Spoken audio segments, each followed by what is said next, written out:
ഭാരതീയ ജനതാ പാർട്ടിയുടെ പുതിയ സംസ്ഥാന അധ്യക്ഷനായി ഐകകണ്ഠേന തെരഞ്ഞെടുക്കപ്പെട്ടിട്ടുള്ള നമ്മുടെ എല്ലാവരുടെയും പ്രിയങ്കരനായ ശ്രീ രാജീവ് ചന്ദ്രശേഖർജി അവറുകൾ, ശ്രീ പ്രകാശ് ജാവ്ദേക്കർജി, ശ്രീമതി അപരാജിത സാരംഗിജി, കേന്ദ്രമന്ത്രിമാരായിട്ടുള്ള ശ്രീ സുരേഷ് ഗോപി, ശ്രീ ജോർജ് കുര്യൻ, ഏറ്റവും തലമുതിർന്ന നേതാവ് പാർട്ടിയുടെ ആദ്യത്തെ സംസ്ഥാന അധ്യക്ഷൻ ഒ രാജഗോപാൽജി അടക്കം ഈ വേദിയിലും സദസ്സിലുമുള്ള എല്ലാ മുതിർന്ന നേതാക്കൾക്കും, പാർട്ടിയുടെ സംസ്ഥാന കൗൺസിൽ അംഗങ്ങൾക്കും, എല്ലാ ജില്ലകളിൽ നിന്നുമായി ഇവിടെ എത്തിയിട്ടുള്ള മുതിർന്ന എല്ലാ പാർട്ടി ഭാരവാഹികൾക്കും, ഈ സമ്മേളനം വീക്ഷിക്കുന്ന മറ്റ് സഹപ്രവർത്തകർക്കും, ഈ സമ്മേളനം ജനങ്ങളിലെത്തിക്കാൻ ഇവിടെ എത്തിയിട്ടുള്ള മാധ്യമപ്രവർത്തകർക്കും എല്ലാവർക്കും എൻ്റെ വിനീതമായ നമസ്കാരം. ഇന്നത്തെ ദിവസം ശ്രീ രാജീവ് ചന്ദ്രശേഖർജിയുടെ വാക്കുകൾ കേൾക്കാനാണ് നമ്മളെല്ലാവരും കാത്തിരിക്കുന്നത്. അതിനു മുമ്പ് പ്രഹ്ലാദ് ജോഷി രാഷ്ട്രീയ വിഷയങ്ങൾ ഇവിടെ സംസാരിക്കും. അതുകൊണ്ട് സ്ഥാനമൊഴിയുന്ന അധ്യക്ഷൻ എന്നുള്ള നിലയിൽ അധികം സമയം പ്രസംഗിക്കാൻ ഞാൻ ഈ അവസരം ഉപയോഗിക്കുന്നില്ല. കഴിഞ്ഞ 5 വർഷം ഭാരതീയ ജനതാ പാർട്ടിയുടെ സംസ്ഥാന പ്രസിഡന്റായി നിങ്ങളുടെ എല്ലാവരുടെയും അനുഗ്രഹാശിസ്സുകളോടെ, നിങ്ങളുടെ എല്ലാവരുടെയും പിന്തുണയോടുകൂടി കഴിഞ്ഞ 5 വർഷം പ്രവർത്തിക്കാനുള്ള അവസരം എനിക്ക് ലഭിച്ചു. ഭാരതീയ ജനതാ പാർട്ടിയുടെ ചരിത്രം നോക്കിയാൽ ശ്രീ ഒ രാജഗോപാൽജി മുതൽ Shri P S Sreedharan Pillai sir വരെയുള്ള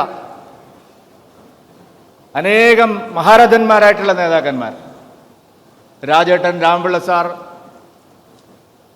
അതുപോലെ സി കെ പത്മനാഭൻജി, മാരാർജി, അന്തരിച്ചുപോയ മാരാർജി, ശ്രീധരൻ മാസ്റ്റർ, കൃഷ്ണദാസ് ജി, മുരളിയേട്ടൻ, അതുപോലെ ശ്രീധരൻപിള്ള സാർ, അങ്ങനെ വിവിധ മേഖലകളിൽ കഴിവ് തെളിയിച്ചിട്ടുള്ള പ്രഗത്ഭരായിട്ടുള്ള ആൾക്കാരുടെ കൂട്ടത്തിലാണ് കഴിഞ്ഞ 5 വർഷത്തിന് മുമ്പ് ഒരു സാധാരണക്കാരനായിട്ടുള്ള ഒരു പാർട്ടി പ്രവർത്തകന് ഇങ്ങനെയുള്ള ഒരു അവസരം പാർട്ടിയുടെ കേന്ദ്ര നേതൃത്വവും സംസ്ഥാനത്തെ നേതൃത്വവും എനിക്ക് നൽകിയത്. കഴിഞ്ഞ 5 വർഷം ലഭിച്ച ആ ഒരു അവസരത്തിന് BJPയിൽ മാത്രമാണ് ഏതൊരു സാധാരണ പ്രവർത്തകനും അതിൻ്റെ ഏത് പദവികളിലും എത്തിച്ചേരാൻ കഴിയുന്ന ഒരേ ഒരു political party Bharatiya Janata party മാത്രമാണ് ഇന്ത്യയിൽ. അതുകൊണ്ട് ആ ആനുകൂല്യമാണ് കഴിഞ്ഞ 5 വർഷം മുമ്പ് എനിക്ക് ലഭിച്ചത്. ശ്രീ നരേന്ദ്രമോദിജിയുടെ നേതൃത്വത്തിൽ രാജ്യമാസകലം ഭാരതീയ ജനതാ പാർട്ടി ഐതിഹാസികമായ മുന്നേറ്റം നടത്തിക്കൊണ്ടിരുന്ന ഒരു കാലയളവിൽ കേരളത്തിൽ നമ്മുടെ സംഘടനാ പ്രവർത്തനം, ജനപിന്തുണ അത് വർദ്ധിപ്പിക്കാൻ ആവശ്യമായിട്ടുള്ള നിരന്തരമായ പരിശ്രമം 1980 മുതൽ അതിനു മുമ്പ് ജനസംഘ കാലത്തും നമ്മുടെ പൂർവ്വസൂരികളെല്ലാം നിരന്തരമായ കഠിനാധ്വാനവും പരിശ്രമവും നടത്തിയാണ് നാം ഇന്ന് ഈ നിലയിൽ എത്തിച്ചേർന്നിരിക്കുന്നത്. ഇന്ന് അഭിമാനത്തോടുകൂടി കേരളത്തിലെ മറ്റേത് രാഷ്ട്രീയ പാർട്ടിയോടും കിടപിടിക്കാൻ കഴിയുന്ന ജനപിന്തുണയും സംഘടനാ ശക്തിയുമുള്ള ഒരു പാർട്ടിയായി ഭാരതീയ ജനതാ പാർട്ടി കേരളത്തിൽ മാറിക്കഴിഞ്ഞിരിക്കുന്നു എന്നുള്ളതാണ് സത്യം. ശ്രീ നരേന്ദ്രമോദിജിയുടെ ആശയങ്ങൾ, അദ്ദേഹത്തിന്റെ നിലപാടുകൾ ഇന്ന് കേരളത്തിലെ ജനങ്ങൾക്ക് സുപരിചിതമാണ്. കേരളത്തിലെ ജനങ്ങൾ സ്വീകരിച്ചിരിക്കുന്നു. ഇവിടെ ഉണ്ടായിരുന്ന ഏറ്റവും വലിയൊരു നെറേറ്റീവ്, നിങ്ങൾ ഇങ്ങോട്ട് വേണ്ട, വിദ്യന് തെക്ക് ഇപ്പുറത്ത്, വാളയാറിന് ഇപ്പുറത്ത് നിങ്ങൾക്ക് കാലുകുത്താൻ കഴിയില്ല, കേരളം BJPക്ക് ബാലികേറ മലയാണെന്നാണ് ഇതുവരെ ഉണ്ടായിരുന്ന പ്രതീതി. എന്നാൽ കഴിഞ്ഞ 10 വർഷത്തിനിടയിൽ കേരളത്തിൽ ഇത് ബാലികേറ മലയല്ല, ഇവിടെയും കേരളത്തിലും BJPക്ക് സ്ഥാനമുണ്ട് എന്ന് തെളിയിക്കാൻ കഴിഞ്ഞ 10 വർഷത്തെ 15 വർഷത്തെ നമ്മുടെ അനുഭവം നമ്മുടെ മുമ്പിലുണ്ട്.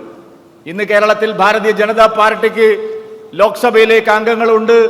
20% ജനങ്ങളുടെ പിന്തുണ നമുക്ക് കിട്ടിയിട്ടുണ്ട്. നാം ഏത് വിഷയത്തിൽ എന്തു പറയുന്നു എന്ന് ചർച്ച ചെയ്യാൻ, നമ്മളെ അവഗണിക്കാൻ എത്ര വലിയ ശ്രമങ്ങൾ ഉണ്ടായെങ്കിലും നമ്മൾ അവഗണിക്കാൻ കഴിയാത്തൊരു ശബ്ദമാണ് എന്നുള്ള കാര്യം എല്ലാവരും പരക്കെ സമ്മതിക്കുന്നുണ്ട്. ഇത്തവണ CPMന്റെ സംസ്ഥാന സമ്മേളനം 5 ദിവസം നടന്നു കൊല്ലത്ത്.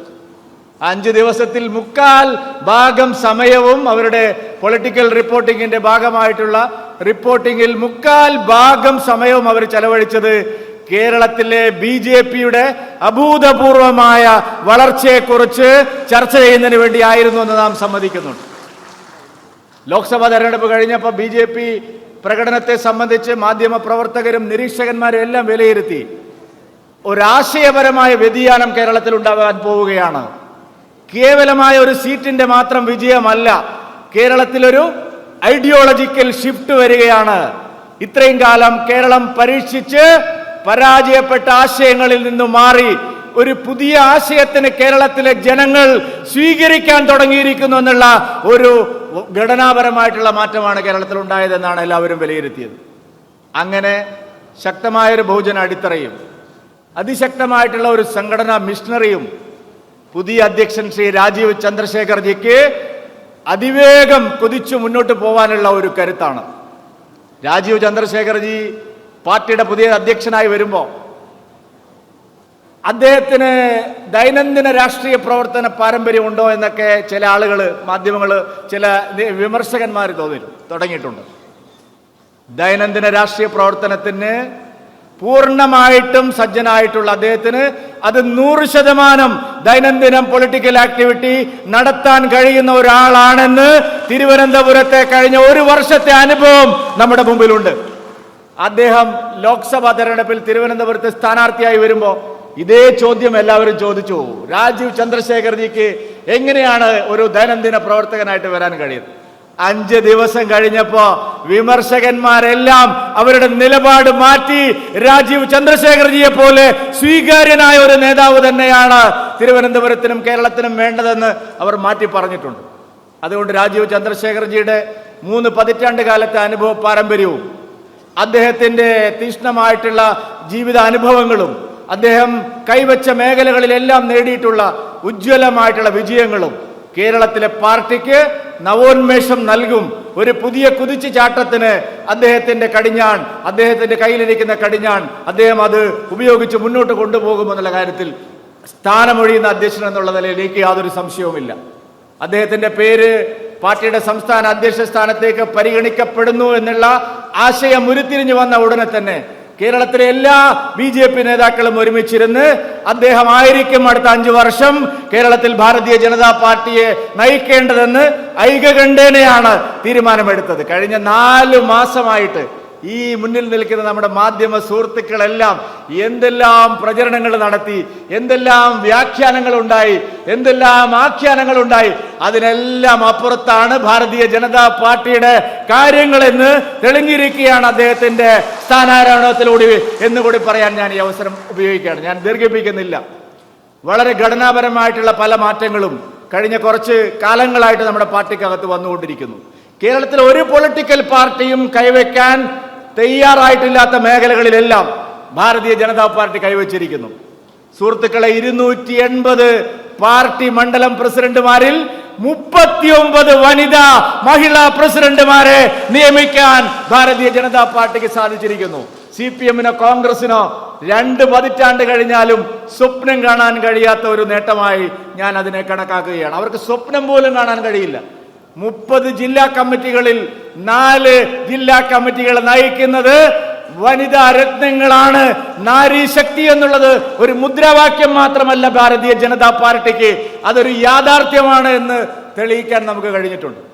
31 SC മണ്ഡലം പ്രസിഡന്റുമാർ, പട്ടികജാതിക്കാരുടെയും പട്ടികവർഗക്കാരുടെയും കാര്യങ്ങൾ സംസാരിക്കുന്ന മറ്റു പാർട്ടികൾ അവർക്ക് എവിടെയാണ് സ്ഥാനം കൊടുത്തിരിക്കുന്നത്?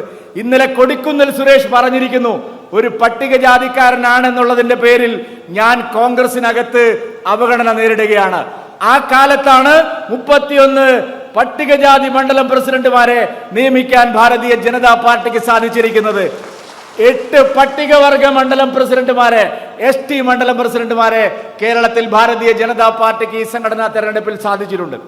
ഭാരതീയ ജനതാ പാർട്ടി ഹിന്ദുക്കളുടെ മാത്രം പാർട്ടിയാണ് എന്നുള്ള ഒരു ആക്ഷേപം എപ്പോഴും നമുക്കെതിരെ ഉയരുന്നതാണ്. അല്ല, ഇതെല്ലാവരുടെയും പാർട്ടിയാണ്. കേരളത്തിൽ ആരൊക്കെ ജീവിക്കുന്നുണ്ടോ അവരുടെ എല്ലാവരുടെയും പാർട്ടിയാണ് ഭാരതീയ ജനതാ പാർട്ടി എന്ന് നമുക്ക് നമ്മുടെ അനുഭവത്തിലൂടെ തെളിയിക്കാൻ കഴിഞ്ഞിട്ടുണ്ട്.